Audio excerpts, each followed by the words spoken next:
विधि विवरण ग्रंथ अध्याय 11 की व्याख्या और वाचन। यह वीडियो हर दिन एक अध्याय मिशन के अंतर्गत बाइबल के गहन अध्ययन का हिस्सा है। इस वीडियो में हम विधि विवरण ग्रंथ के 11वें अध्याय पर ध्यान केंद्रित करेंगे, जो हमें ईश्वर की आज्ञाओं के पालन, आशीर्वाद और श्राप के गहरे अर्थ को समझने का अवसर प्रदान करता है। उसके बाद अध्याय 11 का वाचन करेंगे। अध्याय 11 का संदर्भ और मुख्य संदेश। यह अध्याय ईश्वर के प्रेम, उनकी आज्ञाओं की पवित्रता और उनके प्रति आज्ञाकारिता की आवश्यकता पर जोर देता है। इस्राएलियों को ये याद दिलाया गया कि ईश्वर ने उन्हें मिस्र की गुलामी से मुक्त किया और अपने अद्भुत कार्यों के माध्यम से उनकी देखभाल की। इस पृष्ठभूमि में उन्हें ये समझने के लिए प्रेरित किया गया कि आज्ञाकारिता के बिना जीवन में आशीर्वाद प्राप्त करना असंभव है। आशीर्वाद का मार्ग। यदि वे ईश्वर की आज्ञाओं का पालन करेंगे तो उनकी भूमि पर बरकत होगी, उनके खेत उपजाऊ होंगे और वे शांति में रहेंगे। श्राप का मार्ग। यदि वे ईश्वर की आज्ञाओं की अवहेलना करेंगे और अन्य देवताओं की पूजा करेंगे तो उनके जीवन में कठिनाइयां और विनाश आएंगे। आज के जीवन के लिए गहन चिंतन। 1. आज्ञाकारिता और ईश्वर के साथ संबंध। हमारे जीवन में ईश्वर की आज्ञाओं का पालन केवल एक कर्तव्य नहीं है, बल्कि यह हमारे और उनके बीच गहरे प्रेमपूर्ण संबंध का प्रतीक है। जब हम उनके मार्गदर्शन का अनुसरण करते हैं तो हमारा जीवन उनकी योजनाओं के अनुसार फलदायी बनता है। 2. चुनाव की स्वतंत्रता। ईश्वर ने हमें चुनाव करने की स्वतंत्रता दी है, आशीर्वाद और श्राप के बीच। ये स्वतंत्रता हमें जिम्मेदारी के साथ जीने और हर निर्णय में ईश्वर को प्राथमिकता देने की प्रेरणा देती है। आज हमें यह आत्मनिरीक्षण करना चाहिए कि हमारे चुनाव हमारे जीवन को किस दिशा में ले जा रहे हैं। 3. संकट के समय विश्वास। जीवन में कठिन समय हमें आज्ञाओं के प्रति निष्ठा की परीक्षा देता है। इस्राएलियों की तरह हमें भी यह विश्वास बनाए रखना चाहिए कि ईश्वर हर परिस्थिति में हमारे साथ हैं और उनकी योजनाएं हमेशा हमारे भले के लिए हैं। 4. आध्यात्मिक और भौतिक आशीर्वाद। यह अध्याय ये स्पष्ट करता है कि ईश्वर न केवल आत्मिक बल्कि भौतिक आशीर्वाद भी प्रदान करते हैं। उनकी आज्ञाओं का पालन करने से हमारा जीवन संतोष, समृद्धि और शांति से भर जाता है। 5. संसार के प्रलोभन और स्थिरता। जैसे इस्राएलियों को अन्य देवताओं के प्रलोभन से सावधान किया गया, वैसे ही हमें भी संसार के प्रलोभनों से सतर्क रहना चाहिए। हमारी प्राथमिकता हमेशा ईश्वर के प्रति निष्ठा और उनके मार्गदर्शन का पालन करना होनी चाहिए। आज का अनुप्रयोग। अपने दैनिक जीवन में ईश्वर की आज्ञाओं का पालन करने के लिए समय निकालें। हर निर्णय में ईश्वर की इच्छा को प्राथमिकता दें। अपने परिवार और समुदाय को आशीर्वाद और श्राप के बीच अंतर समझाने में मदद करें। जीवन में प्रलोभनों का सामना करते हुए ईश्वर पर स्थिर विश्वास बनाए रखें। कठिन समय में भी यह विश्वास रखें कि ईश्वर आपके साथ हैं और उनका मार्गदर्शन हमेशा सही है। आमंत्रण। इस वीडियो के माध्यम से हम आपको अपने जीवन में ईश्वर की आज्ञाओं का पालन करने और उनके द्वारा दिए गए आशीर्वादों को अनुभव करने के लिए प्रेरित करते हैं। यह अध्याय न केवल हमें बाइबल की गहराई में ले जाता है, बल्कि हमारे जीवन में स्थायी परिवर्तन लाने की शक्ति भी प्रदान करता है। हर दिन एक अध्याय मिशन। हमारा उद्देश्य है कि बाइबल के प्रत्येक अध्याय को समझा और आत्मसात किया जाए। यह मिशन हमें ईश्वर के वचन के करीब लाता है और हमारे जीवन को उनके प्रकाश से आलोकित करता है। इस यात्रा में हमारे साथ जुड़ें, ईश्वर के वचनों को जानें और अपने जीवन को आशीर्वादों से भरें। हमारे वेबसाइट विजिट करिए www.greatergloryofgod.com। कैथोलिक कलीसियाई शिक्षा को आप तक पहुंचाना हमारा मिशन है। इसे और लोगों तक पहुंचाना अब आपकी जिम्मेदारी है। Subscribe for more videos. Video को जरूर लाइक, कमेंट करें। चैनल को सब्सक्राइब जरूर कीजिए।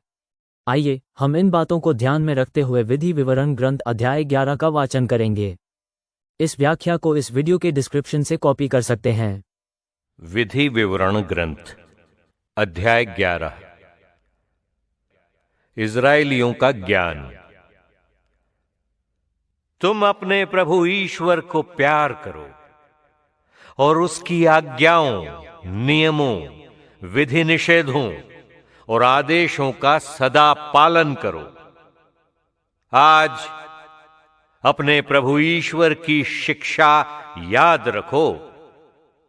मैं तुम्हारे बच्चों से ये नहीं कह रहा हूं, उन्होंने तो प्रभु का अनुशासन नहीं देखा और इसका अनुभव नहीं किया, लेकिन तुमने उसकी महिमा, उसका सामर्थ्य और उसका बाहुबल देखा।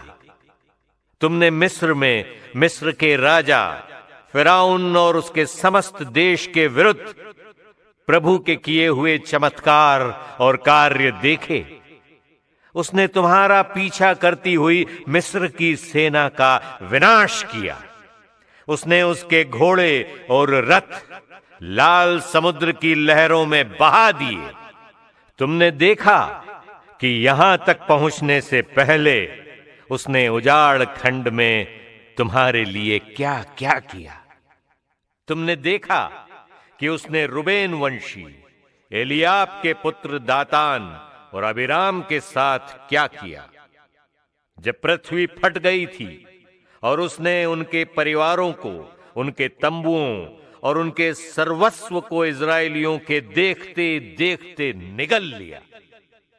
तुमने अपनी आंखों से प्रभु द्वारा किए गए इन सारे महान कार्यों को देखा। आदेश पालन का महत्व।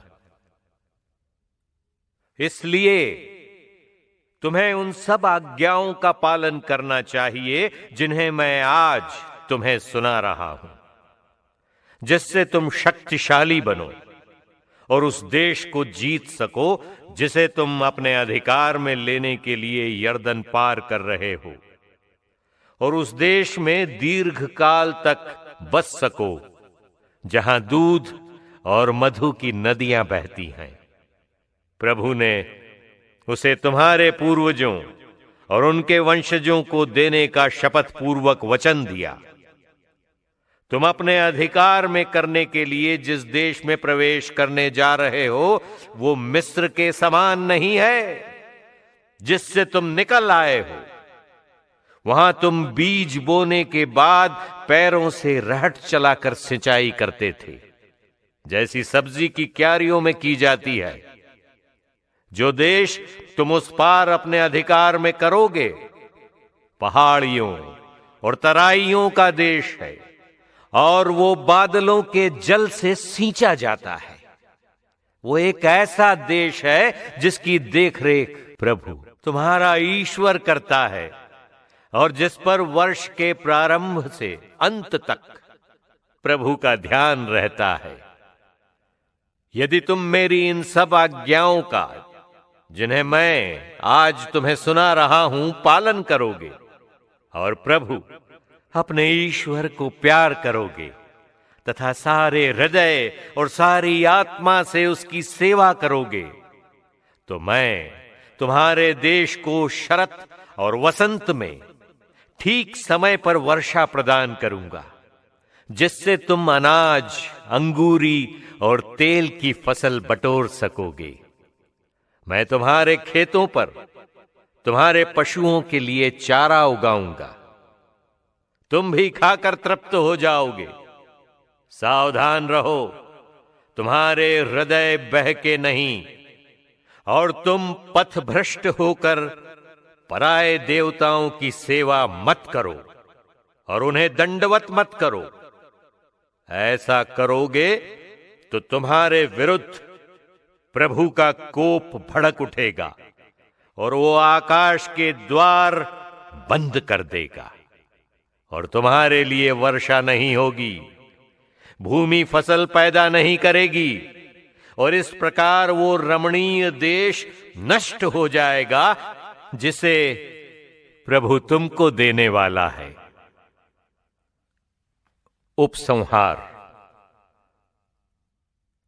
तुम लोग मेरे ये शब्द हृदय और आत्मा में रख लो, इन्हें निशानी के तौर पर अपने हाथ में और शिरोबंद की तरह अपने मस्तक पर बांधे रखो।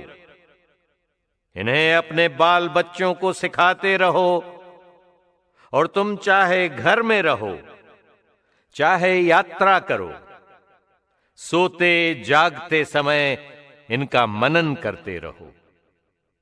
तुम इन्हें अपने घरों की चौखटों और फाटकों पर लिख दो, जिससे तुम और तुम्हारे वंशज उस देश में रह सकें जिसके विषय में प्रभु ने तुम्हारे पूर्वजों को शपथ पूर्वक वचन दिया था कि जब तक आकाश और पृथ्वी बने रहेंगे वो तब तक के लिए उसे तुम्हें दे देगा।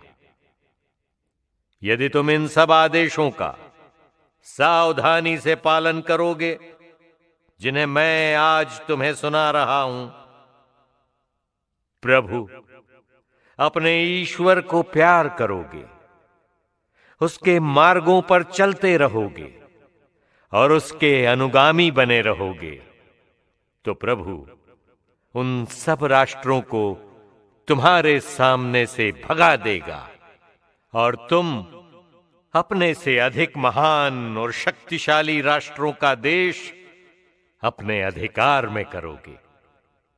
प्रत्येक स्थान जिस पर तुम पैर रखोगे तुम्हारा हो जाएगा। तुम्हारे देश का विस्तार उजाड़ खंड से लेबानोन तक और फरात नदी से लेकर पश्चिमी समुद्र तक होगा। तुम्हारा सामना कोई भी नहीं कर सकेगा।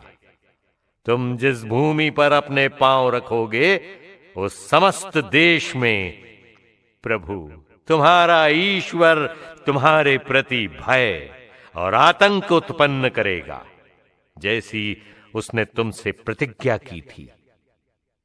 देखो, आज मैं तुम लोगों के सामने आशीर्वाद तथा अभिशाप दोनों रख रहा हूं।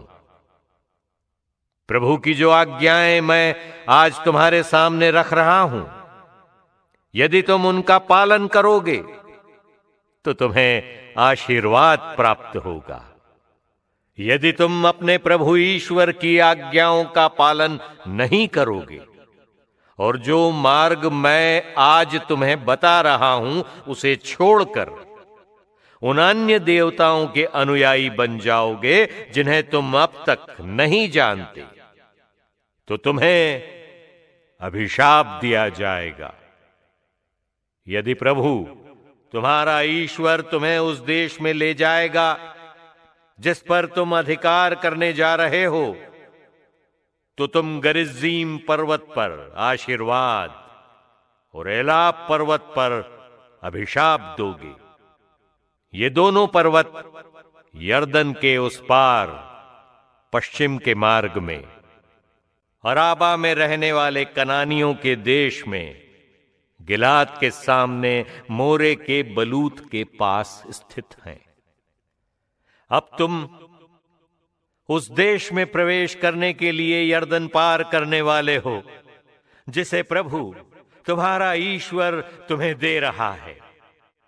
जब उस पर तुम्हारा अधिकार हो जाए और तुम वहां बस जाओ, तो मैं जो आदेश और नियम आज तुम्हें दे रहा हूं उनका सावधानी से पालन करो।